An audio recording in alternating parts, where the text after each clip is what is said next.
إلا إنك أنت العليم الحكيم ولا حول ولا قوة إلا بالله العلي العظيم. Kitab Penawar bagi hati, muka surat 91.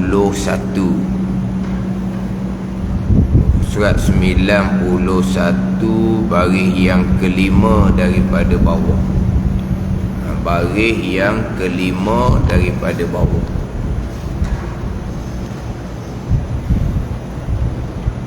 Qala al-muallifu rahimahullahu ta'ala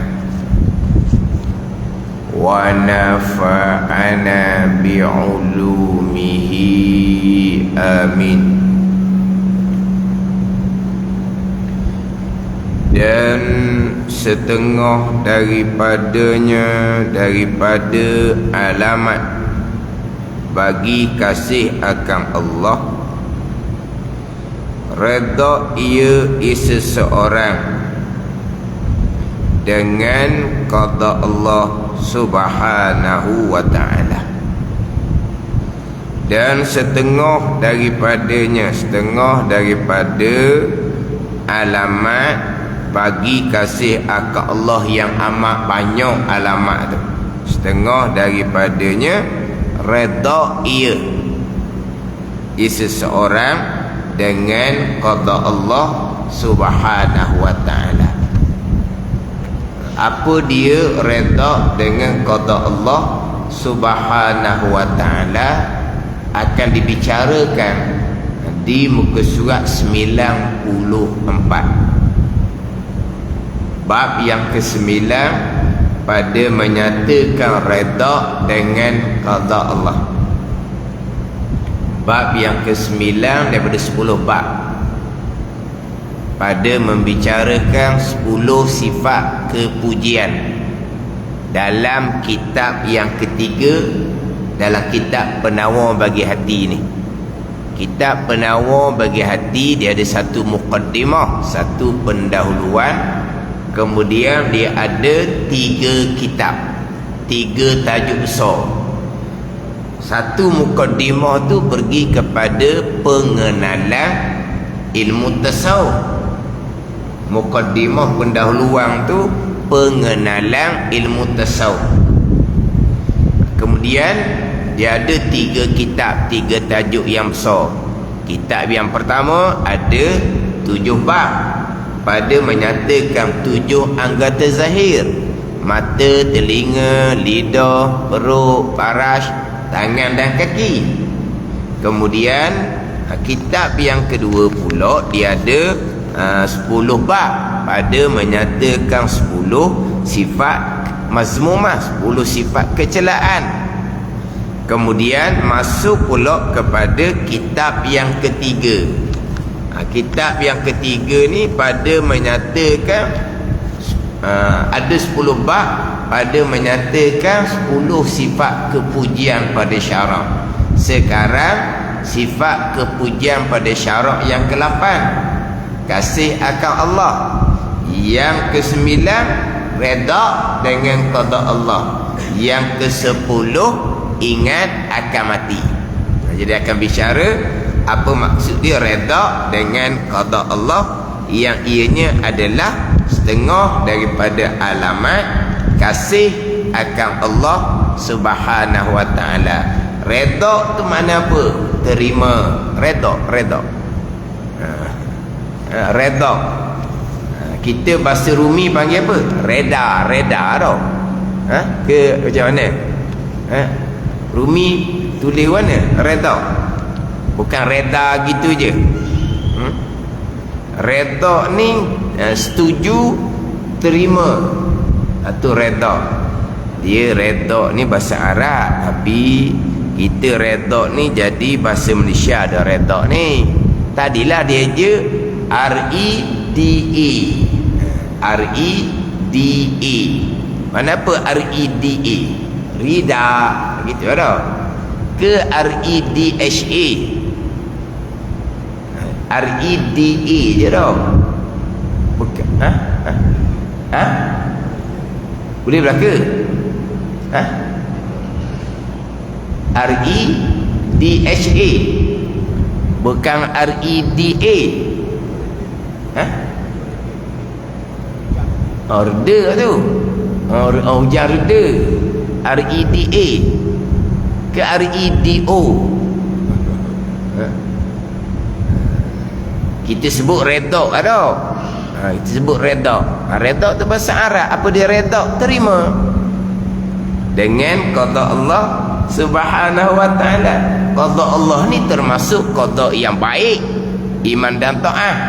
Qada yang jahat, kufur dan maksiat. Ada qada yang manis, ada qada yang pahit. Ni qada. Beriman dengan qada, rukun iman yang ke-6. Itu bicara bab iman, bab tauhid. Redha dengan qada, itu bicara sifat mahmudah yang ke-9. Macam mana nak redha dengan qada Allah perkara yang jahat? Orangnya kufur dengan Allah, redha, itu qada Allah.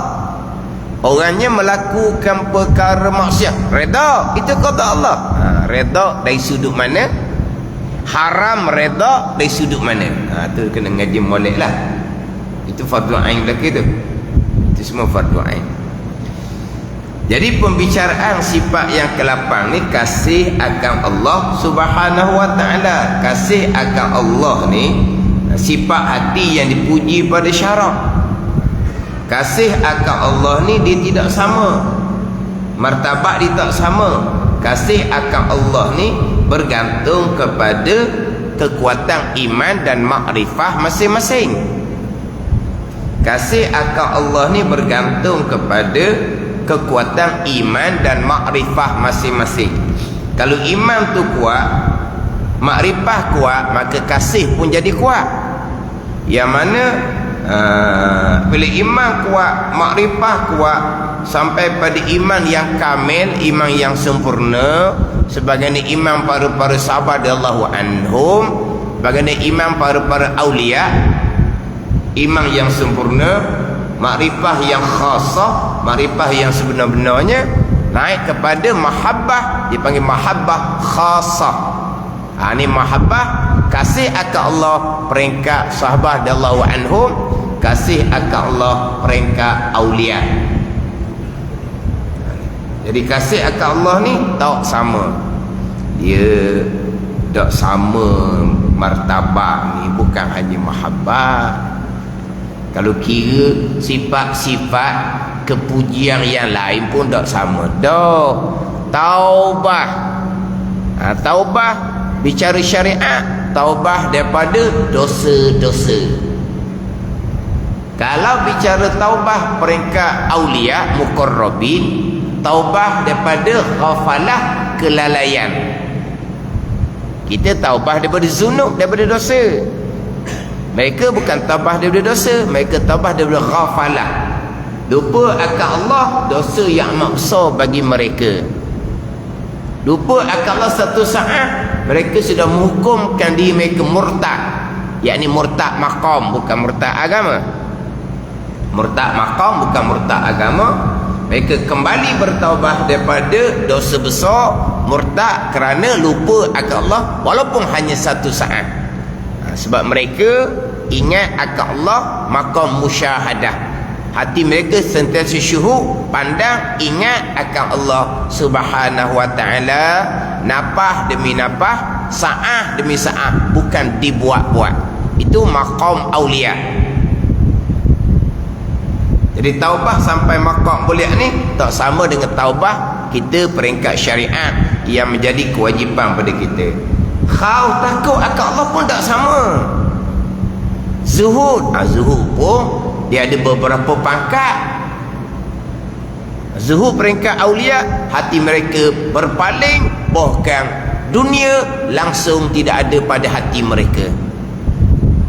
Ini zuhud peringkat sahabat radhiyallahu anhum. Ini zuhud peringkat aulia. Berpaling hati, di hati mereka tidak ada dunia, yang ada hanyalah Allah Subhanahu wa ta'ala. Itu zuhud hak paling tinggi. Jadi bukan kata kasih akan Allah, mahabbatullah sahaja, tak sama kedudukan. Sifat-sifat kepujian yang lain pun tak sama juga. Syukur peringkat tinggi macam mana? Syukur peringkat syariatnya macam mana? Ikhlas, ikhlas jelas nyata. Ikhlas peringkat syariat, wa amal ibadah, no pahala, no syurga, no makan sedap dalam syurga, no bidadari. Itu bukan kerana Allah, itu kerana makhluk Allah. Ke macam mana? Saja aku semayang fardu maghrib kerana nak bidadari. Ada? Tak apa sihat tu. Tak apa sihat tu. Saja aku semayang fardu maghrib kerana nak nikah dengan bidadari. Mana? Dah gitulah. Semayang nak pahala, nak syurga, dan syurga ada bidadari. Mana? Biarlah kita tak berkahwin pada dunia, janji boleh bidadari, hak tak berkahwin tu lah. Dia nak tunggu bidadari dalam syurga. Tengok. Belajar agama kenapa? Nak bidadari. Semayang kenapa? Nak bidadari. Bidadari tu makhluk.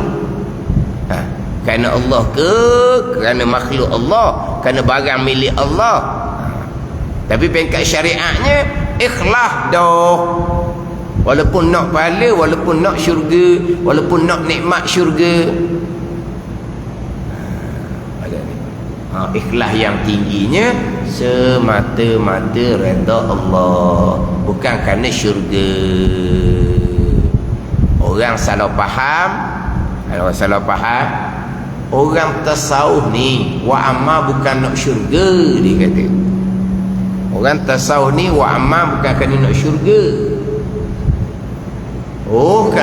Kalau wa amma bukan kerana nak syurga, di hari akhirah ada dua je. Dak syurga, neraka. Dak neraka, syurga. Orang tasawuf wa amma bukan nak syurga. Mana apa? Nak masuk neraka lah tu. Dia yang tak faham. Tasawuf bicara ikhlas. Ikhlas ni ada beberapa martabat. Nak pahala, nak syurga, mukhlisin dia panggil, orang yang ikhlas. Ijma' ulama ikhlas. Hak tambah syurga itu bukan ditambah syurga. Syurga makhluk tidak ada di hati mereka. Yang ada di hati mereka hanya Allah Ta'ala. Bukan mereka buat tambah syurga, bukan. Bukan mereka buat ni. Ada orang saya buat amal bukan nak syurga. Ni kena jack je ni, terajang je. Cakap dunia penuh dalam hati. Tambah syurga, tambah akhirat. Dunia dalam hati tu penuh lagi. Dengan dunianya, dengan riaknya, dengan ujubnya, dengan takaburnya. Ni orang gini yang merosok kat ilmu tasawuf. Mereka ni, kenapa mereka tak ambil syurga? Bukan masalah nak tak ambil syurga. Sebab selain daripada Allah tidak ada di basirah mereka. Selain daripada Allah, syurga selain daripada Allah, nikmat syurga selain daripada Allah, tak ada di hati mereka. Ini yang panggil maqam fana. Allah yang fanakan, Allah yang binasakan, Allah yang lenyapkan di hati awliya akan selain daripada Allah. Dia panggil aghyar, dia panggil ghairullah, selain daripada Allah. Allah fanakan. Jadi dunia aghyar, akhirah aghyar, makhluk belaka Allah fanakan. Jadi tak ada makhluk di hati mereka. Macam mana mereka nak syurga? Ada ni. Yang ada di hati mereka hanyalah Allah Ta'ala. Sampai tangga ni Jannatul Firdaus. Bukan tamu syurga nak masuk neraka, dia salah dah reti sangat gitu. Tapi kenapa orang ni timbul gitu? Sebab ada orang yang merosakkan kesucian ilmu tasawuf yang sebenar. Ini timbul orang faham tak betul. Sebab ada orang yang mengaku bukan tasawuf sungguh, yang merosakkan ilmu tasawuf. Jangan sampai peringkat nak pahala, nak syurga, syirik dia kata. Sebab nak selain daripada Allah, riak dia panggil. Bila riak, syirik. Bukan. Tapi kalau bicara kesucian maqam, dia panggil syirik. Syirik maqam. Kami maqam. Tu kata nak terajang orang itu. Kami maqam. Tengok muka tu pelik dah. Kami maqam tinggi. Kamu ni maqam syariat je. Kami ni alim lidah. Kami ni alim hati. Kamu semua alim lidah je. Ni hajin yang merosakkan ilmu tasawuf. Dia mendakwa.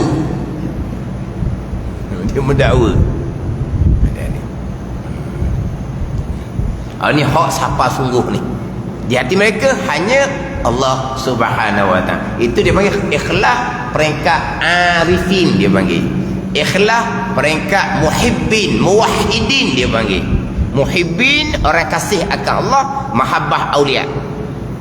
Orang yang muwahhidin, orang yang mentauhidkan Allah, tauhid af'al, tauhid asma, tauhid sifat, tauhid zat. Tauhid af'al itulah permulaan maqam aulia. Muwahhidin. Nak pahala, nak syurga, ikhlas, mukhlisin dia panggil orang ikhlas. Tak ada apa tu. Mana ceritanya sifat-sifat yang lain pun dia punya martabat yang berbeza. Ni bicara kasih akan Allah pun tak sama, sebab dia bergantung kepada keimanan dan makrifah masing-masing.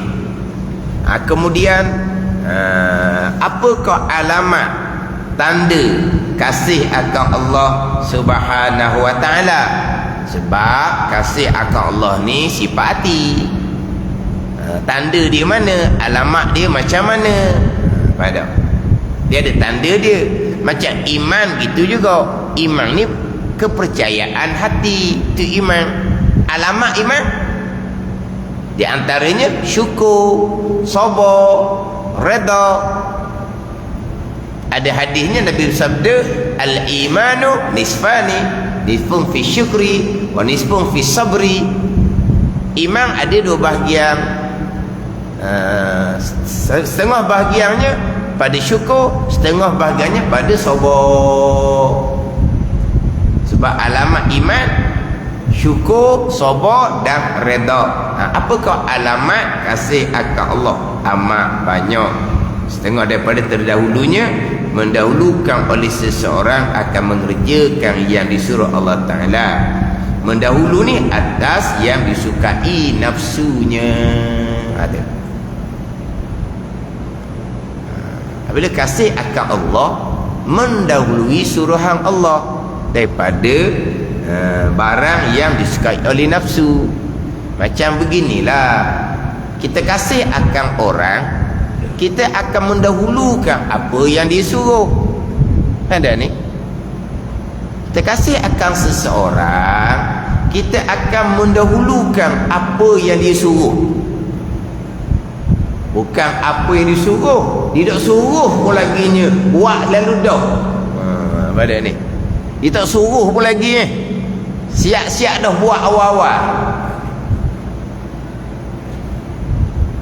Walaupun sampai masa disuruh, bukan disuruh oleh yang dikasihi itu, nafsu itu tak kenang. Nafsu tak suka pun, nak macam mana? Mahbub dia, kekasih dia tu suruh, ikutlah suruhan kekasih dia. Walaupun perkara yang disuruh oleh kekasih dia tu benda yang dia tak suka sebenarnya, tapi terpaksa kena buat kerana mendahulukan perkara yang disuruh oleh yang dikasihi. Itu contoh mudahlah. Ini kasih akan Allah mendahulukan suruhan Allah atas yang disukai oleh nafsu. Nafsu suka, tapi macam mana suruhan Allah Ta'ala? Nafsu tak suka, macam mana suruhan Allah Ta'ala? Kena balik pada suruhan Allah Ta'ala. Kalau Allah suruh, kerjakan walaupun nafsu tak suka. Kalau Allah larang, tinggalkan walaupun nafsu suka. Tak ada ni. Yang disuruh ni, yang mengerjakan yang disuruh, Mengerjakan yang disuruh maksud apa? Kalaulah perkara tu syarat perintah, buat. Kalau perkara tu syarat suruh tinggal, kita tinggal. Walaupun hak syarat suruh buat nafsu tak suka, kita buat. Walaupun syarat suruh tinggal, walaupun nafsu suka, kita tinggal. Itu alamat kasih akan Allah Subhanahu wa ta'ala. Jadi orang yang buat suruhan Allah ni adalah sifat kasih akan Allah. Kalau kata semayang subuh, kalau ikut yang disukai oleh nafsu kok, pakai sambung tidur terus, barulah nafsu suka. Tapi tak kira lah mengantuk tak mengantuk pun bangun tak semayang subuh, sebab mendahulukan disuruh oleh Allah Ta'ala. Adalah situnya kasih akan Allah Subhanahu wa ta'ala. Tapi buat yang disuruh pun buat cincai-cincai. Kasih tu kodoh cincai-cincai, gitulah. Tapi adalah kasih, tapi kodoh tu jelah. Kalau saya tekan melepasnya, yang disuruh belajar. Belajar ni kena belajar apa yang disuruh oleh Allah Ta'ala. Belajar fardu ain. Tiba-tiba belajar fardu ain ni menjadi bahan momokkan. Itu pelik. Belajar fardu ain menjadi bahan momokkan. Siapa ni? Orang tak minat belajar fardu ain. Samalah juga orang yang rajin semayang. Orang tak suka semayang, dia ada momokkan dia juga. Semayang. Ada benda dia tak suka tu. Jangan buat salah. Semayang, buat kerja tak comel pula. Tu, orang semayang tu, kerja dah betul. Badan ni jadi momokkan Kalau orang yang tak suka tutup aurat, dia tengok orang tutup aurat, macam mana? Kata-kata tutup aurat pula, ada benda yang tak comel dia buat. Contohnya tutup aurat gitu tu, perangai tak boleh dia biasa je lah. Orang tak suka satu-satu perkara, dia akan keluar kata-kata negatif. Walaupun belajar fardu ain tu ijma' ulama, kena belajar. Nak makan apa lagi? Sama-sama belajarlah fardu ain. Tapi dia tak suka nak belajar. Dia tengok orang belajar tu, tak tahu apa benda lah hatinya. Sebab apa? Sebab hati zulmah dengan dosa besar, mengakali jahil fardu ain. Lepas tu jadi pelik sangat. Pandai sebut fardu ain, belajar fardu ain, tapi momok apa lagi tu fardu ain. Pakat belajar lah. Nak belajar, ikut orang suruh ke ikut yang disukai oleh nafsu? Nafsu suka dengar ceramah gitu je, santai begitu je, tu nafsu. Orang suruh mana? Belajar fardu ain tauhid, nafsu tak suka. Ni tak ada benda ni. Belajar fardu ain fiqh, nafsu tak suka. Belajar fardu ain tasawuf, nafsu tak suka. Ada benda nak ni. Ni semayang banyak mana pun tak ada benda ni. Orang tak ada agama. Orang tak ada agama ni kadang-kadang dia sudah sesat, dia sudah rosak, dia akan cuba menyesatkan orang lain dan merosakkan orang lain. Sesat lagi menyesatkan dipanggil dalun mudillun, sesat lagi menyesatkan. Orang yang sesat dalam agama ni, dia beri pegang jawatan pula di masjid. Ada lah pun orang nama. Orang yang sesat dalam agama ni, dia beri kedudukan dalam masjid, dia pun orang nama. Sesat agama macam mana? Di semayang tak tinggal, sesat lah. Fardu ain tauhid tak belajar, pegangan tak betul. Itu jalan lurus kau panggil tu. Itu siratul mustaqim ke tu? Jahil fardu ain, dosa besar, siratul mustaqim. Pegangan salah, dosa besar, siratul mustaqim. Semayang pun tak betul, dosa besar, siratul mustaqim. riya, ujub, takabur, hasad, dosa besar. Siratal mustaqim. Ad-dallin, orang yang sesat. Orang sesat ni kalau we je pegang masjid contohnya, sesat lagi menyesatkan. Ada sesat lagi menyesatkan. Jadi susah ni. Nak hidup majlis ilmu kelas fardu ain pun jadi susah. Sekarang je nama fardu ain tu dikenali. Dulu tak heran. Belajar apa pun dah tahu. Tak heran pun.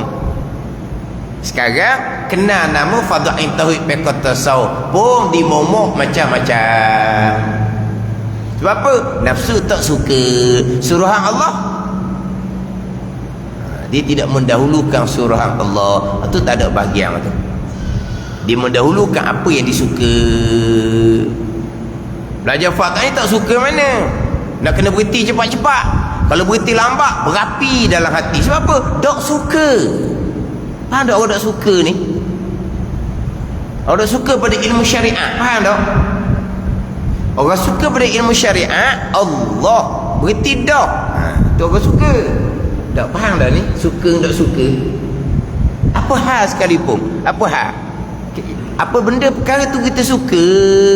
Macam apa-apalah orang nafsu suka tu, permainan apa semua tu. Lama mana pun tak ada masalah. Pukul berapa pun tak ada masalah. Macam orang suka bola tu lah. Bola 45 minit, 45 minit, sejam setengah. Tak betul tak? Rehat setengah jam. Rehat setengah jam. Ha? Setengah jam rehat. Setengah jam tau. Dan sekarang ni 40 minit separuh masa, 40 minit separuh masa. Situ sejam setengah dah. Kita dah kira tu dah. Rehat setengah jam tau. Jadi 2 jam gitu. Ha? 15 minit. Oh, dah apa 2 jam lah. Ha. Dah apa 2 jam pun sejam 40 minit. Ha, macam mana? Pukul berapa? Ha, pukul apa? Pukul 2 pagi, 3 pagi, 4 pagi. Ha. Ni. Ha, kalau Piala Dunia macam mana? Ha, boleh dunia.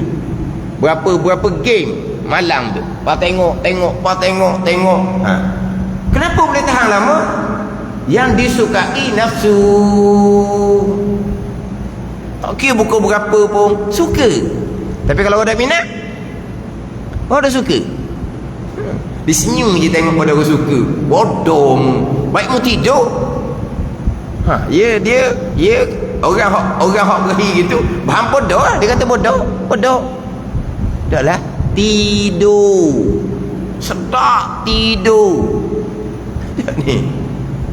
Hak ni dia suka, hak ni tak suka. Macam mana dia punya pandangan? Ada ni. Sama juga dengan ilmu agama. Kalau orang tu suka pada ilmu agama, oi, sekejapnya dah padang kita nak belajar. Ha, tapi kalau orang dah suka, berapilah dia nak marah. Ha, ni. Dia tak suka pada ilmu syariat Allah Ta'ala. Ilmu yang tinggalkan oleh Rasul. Kau tak suka pada ilmu syariat Allah Ta'ala, kau tak suka pada ilmu syariat yang Nabi tinggal, mu sembahyang buat apa? Duk sibuk atas masjid buat apa? Bukan tempat mu masjid. Dah, ilmu syariat agama dia tak suka. Ilmu Nabi tinggal dia tak suka. Ilmu fardhu ain dia tak suka. Ada benda lah. Ha, tapi golongan sesat seumpama ni, dia akan menyesatkan. Yang pertama, kita ni mendahulukan yang disuruh belajar fardhu ain mulai. Kita suka mendalami ilmu fiqh. Ha, nanti kemudian belajar fardhu ain fiqh je dulu. Jangan lebih-lebih lah. Itu yang disuruh oleh Allah. Ha, mendahului. Oh gitu. Itu alamat kasih akan Allah Subhanahu wa ta'ala. Itu alamat kasih akan Allah. Sebab apa? Sebab kita nak junjung agama Allah. Asasnya fardhu ain tauhid, fiqh tauhid. Terus duk cerita lah. Itu jalan kepada beriman dan beramal soleh. Itu je jalan dia. Itu jalan siratal mustaqim. Itu je jalan. Selain itu jalan sesat. Ada. Lepas tu syariat meletakkan fardu ain, wajib atas individu. Tidak boleh tolong atas rumah aku. Suami alim fardu ain, isteri jahil, dosa besar. Ayah mak alim fardu ain, anak jahil, anak dosa besar. Anak tu guru anaknya, anak tu guru, tapi mak ayah jahil fardu ain, dosa besar. Anak dia tu guru tu, anak dia tu guru. Mak ayah jahil fardu ain, itu kewajipan masing-masing, tak gantung atas anak, ada sebesar. Itu fardu ain. Jadi macam mana boleh timbul memegang pada ilmu fardu ain? Macam mana boleh timbul? Pelik jadinya, jauhnya daripada pemahaman agama. Mendahulukan yang dikasihi oleh Allah atas sukai nafsu. Nafsu kita suka mendalami ilmu fiqh, bagus sangat-sangat. Tapi kemudian biar utamakan fardu ain tauhid, fiqh tu alamat kasih akan Allah. Kemudian hak melepasnya rindu kepada menjumpai Allah dengan mati, dan tiada benci ia akan mati melainkan kerana ingin ia akan bertambah makrifah, kerana sedap musyahadah itu atas qada makrifah. Rindu akan mati. Sebab apa? Nak berjumpa dengan mahbub yang dikasihi Allah Subhanahu wa taala. Malaikat dia tidak benci kepada dia. Malaikat dia nak hidup laginya, kenapa? Kerana nak bertambah makrifah, sebab atas dunianya sedap dan musyahadah mereka dengan Allah Subhanahu wa taala. Ni hak maqam musyahadah. Kalau dah kerana musyahadah akan Allah, mereka rindu kepada kematian, nak berjumpa dengan Allah Subhanahu wa taala. Kasih akan Allah kitanya, mati berjumpa dengan Allah, dapat nikmat yang disediakan oleh Allah, tak mau takut. Takut. Atas dunia ni macam-macam kehidupan, macam-macam ujian atas dunia ni, susah. Mati sahaja raudhatun minal jannah.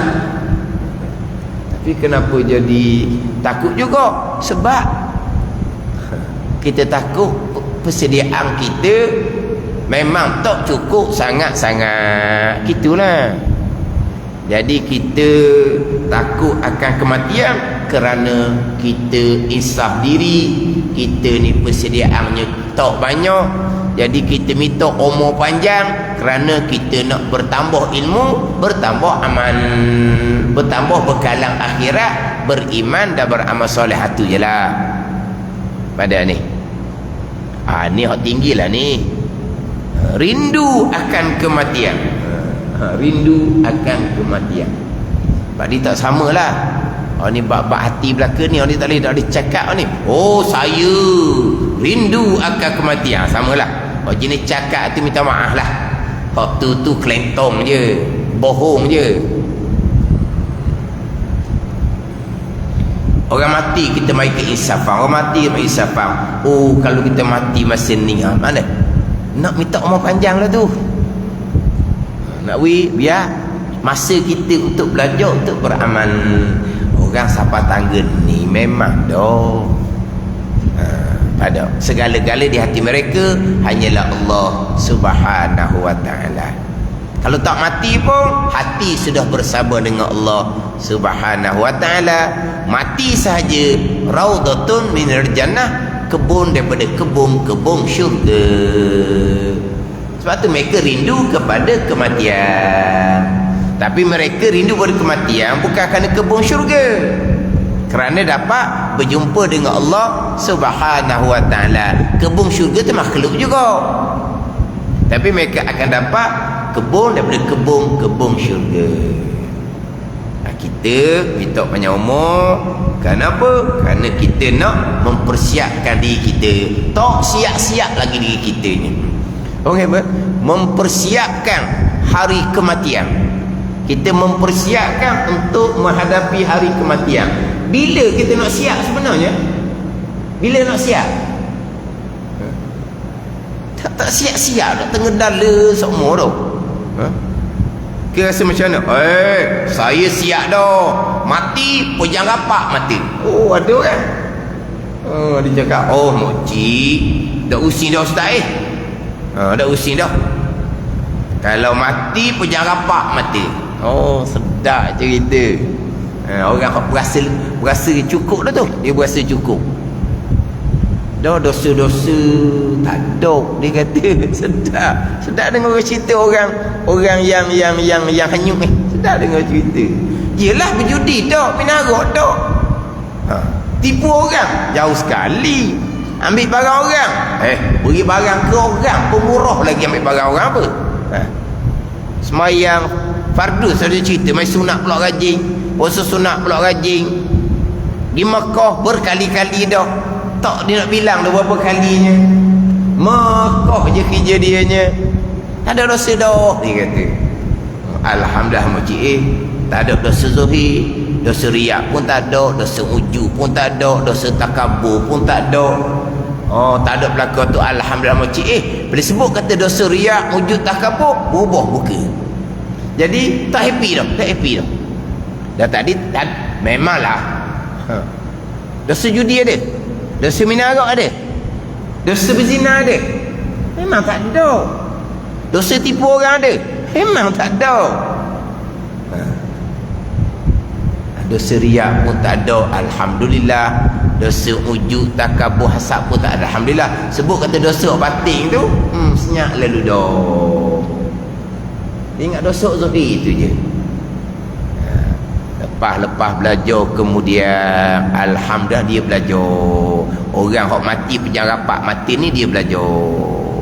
Lepas belajar pegangan pun tak betul, semayang pun banyak ditinggalkan.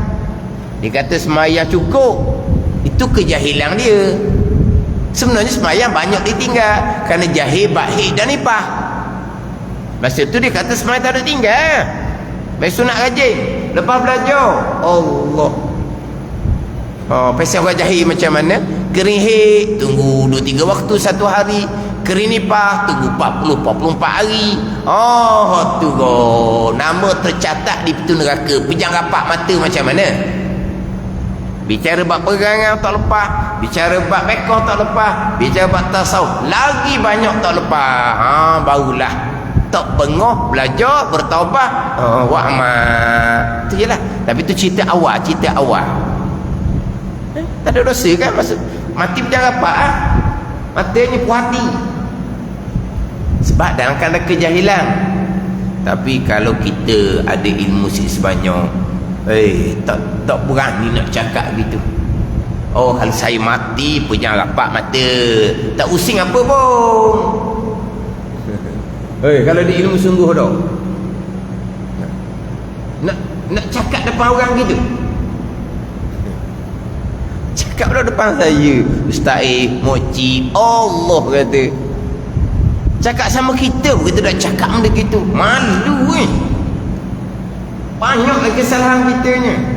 Hak dalam belajar, hak kena dosa pahala. Ini orang jahil tak kena dosa pahala, tapi alhamdulillah Tuhan buka jalan sebenar ke dia, yang luruh pada dia, jadi belajar. Sebab orang minat belajar, bukan tak minat belajar, tapi belajar sama ni tak tahu belajar apa. Ni cerita orang belajar lah, tapi belajar tak tahu. Pada yang tauhid tak tahu mana, pada yang fiqh banyak tak belajar, dengar gitu je. Ni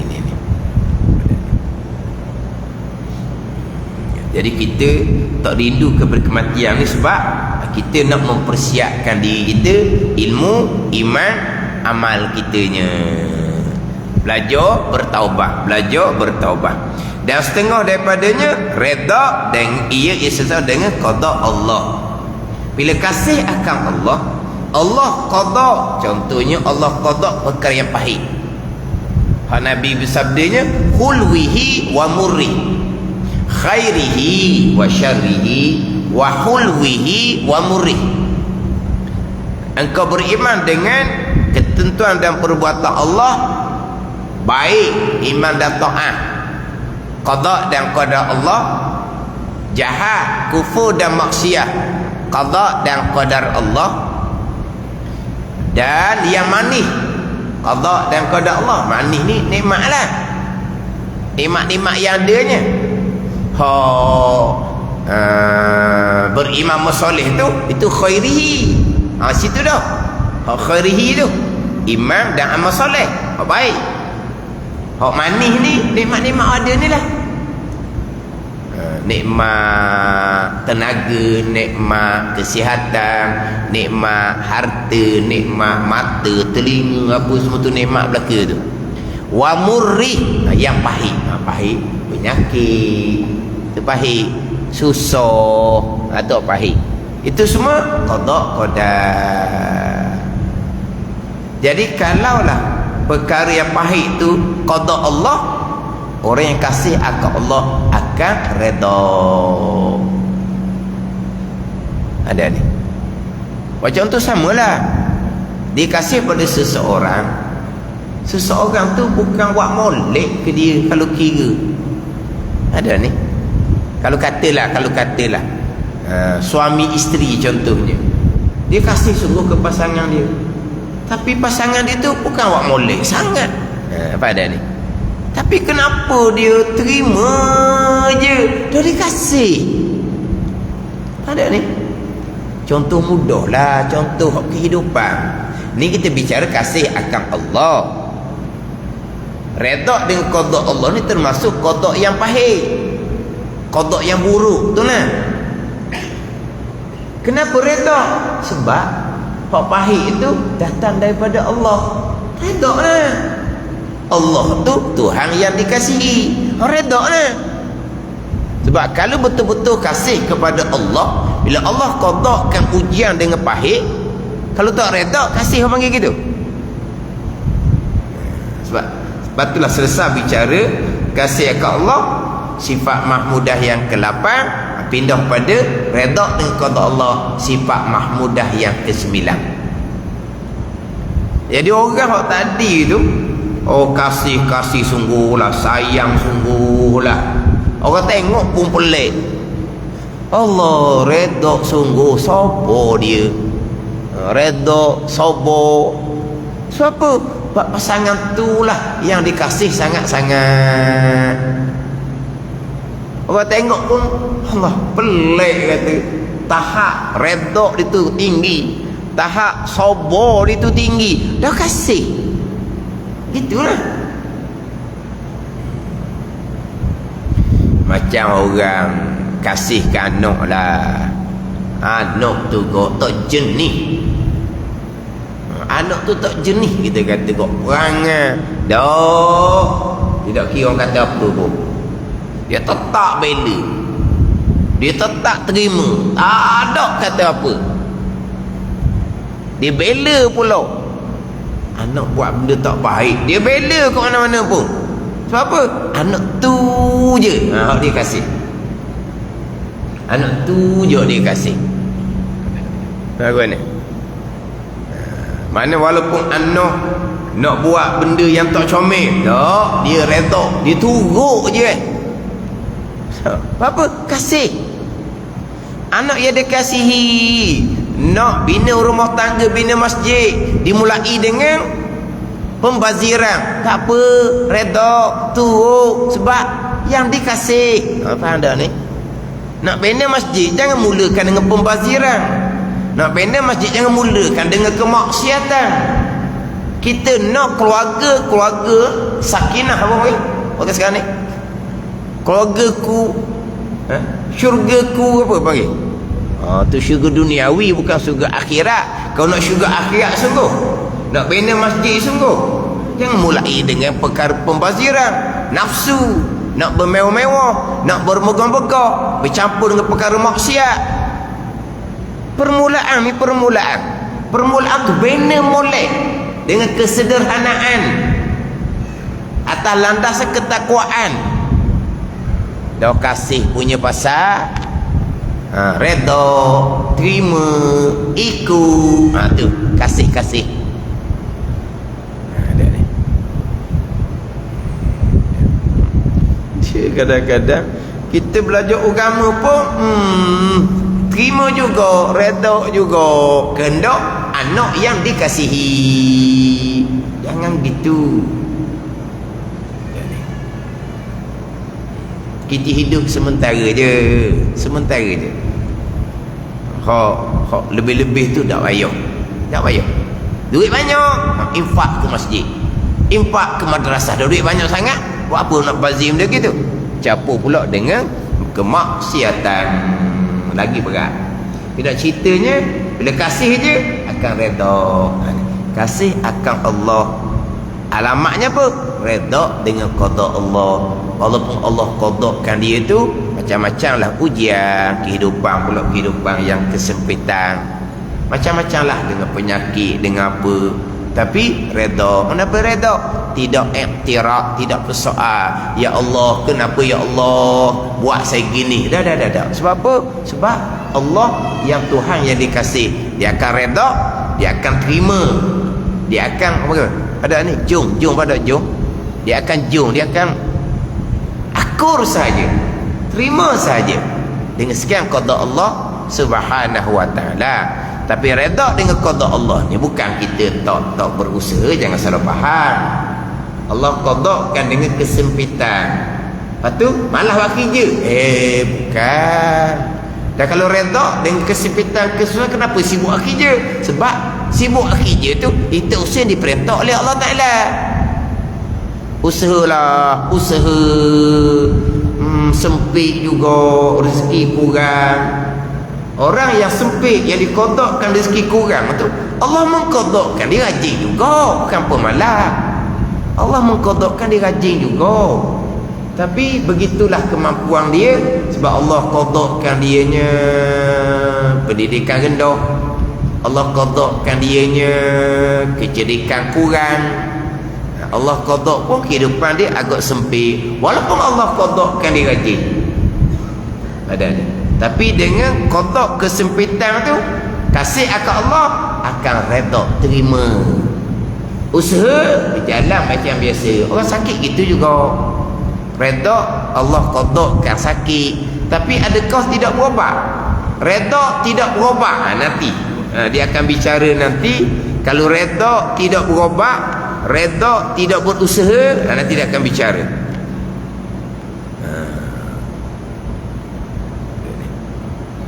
Mana orang yang redha ni berarti dia meninggalkan usaha, itu dipanggil orang jahil. Macam panggil orang jahil pula gitunya. Redha, nak orang redha tu jadi sakit, memang redha. Tapi Nabi perintah fatadawaw, maka hendaklah kamu berubat. Itu perintah syariat. Berubat kenapa? Kerana kasih akan Allah. Sebab Allah perintah berubat. Sedang sakit ni redha, sebab sakit tu qada Allah. Sakit berubat. Berubat kenapa? Kerana kasih akan Allah mendahulukan yang Allah suruh. Kita berubat. Kena faham boleh ni. Redha dengan qada Allah tasawuf. Berubat tu bagian zuhir, bagian fiqh. Beriman dengan qada Allah baik dan jahat, manis dan pahit, itu rukun yang kenal tu lain. Beriman dengan qada Allah baik jahat, manis pahit, itu bab iman. Redha bab tasawuf. Berusaha zahir ni bab fiqh. Lengkap ketiga-tiga barulah beragama yang sebenar. Nak lengkap tiga-tiga ni lah, fardhu tauhid, fiqh dan tasawuf. Tu jalan dia. Dan setengah daripadanya, setengah daripada alamat bagi kasih akan Allah yang amat banyak, benci ia akan dunia, kerana dunia itu melalaikan akan daripada menyebut Allah Ta'ala yang dikasihinya. Benci ia akan dunia. Apa dunia? Tiap-tiap perkara yang tidak bermanfaat lepas dia mati. Ada pun barang dunia tetapi bermanfaat kemudian dia mati, itu bukan dunia, itu akhirah. Ada, itu akhirah. Tuan faham pula. Dunia hak mana? Harta yang ada digunakan untuk beribadah kepada Allah, akhirat. Kenderaan dia digunakan untuk pergi tempat kerja, cari nafkah, untuk pergi masjid, akhirat. Dunia tiap-tiap perkara tidak ada manfaat lepas mati, walaupun rupa tu rupa akhirat. Semayang kalau tak ada manfaat pada mati, akidah tak betul, tak panggil akhirat, panggil dunia. Tapi kalau benar-benar mati dipanggil akhirah, walaupun rupa dunia sekalipun. Biar faham pula dunia apa dia, akhirat apa dia. Sebab dahulunya sifat kecelaan, kasih akan dunia, sifat kepujian, zuhud, berpaling hati daripada dunia. Kena faham dunia tu apa dia, akhirah tu apa dia. Itu semua ilmu yang wajib fardu ain belaka. Jahil ilmu ni berdosa sepanjang masa. Berdosa sepanjang masa. Walaupun rupa zahirnya rajin buat amal sekalipun, ditipu oleh syaitan. Terkadang syaitan, kata Imam tadi yang kita minhaj, terkadang syaitan menipu daya anak Adam atas rupa kebajikan. Rokok sujud ditipu oleh syaitan atas rupa kebajikan. Wallahu a'lam. Bismillahirrahmanirrahim. Alhamdulillahirabbil alamin. Wassalatu wassalamu ala sayyidil mursalin wa ala alihi wa sahbihi ajma'in. Allahumma iftah alaina futuhal arifin. Allahumma allimna ilma aqdamin wa fahimna famas sabiqin warzuqna ruqat talibin. Allahumma zidna ilman wa alhiqna bis salihin. Wa sallallahu ala sayyidina Muhammadin wa ala alihi wa sahbihi wa sallam. Walhamdulillahi rabbil alamin.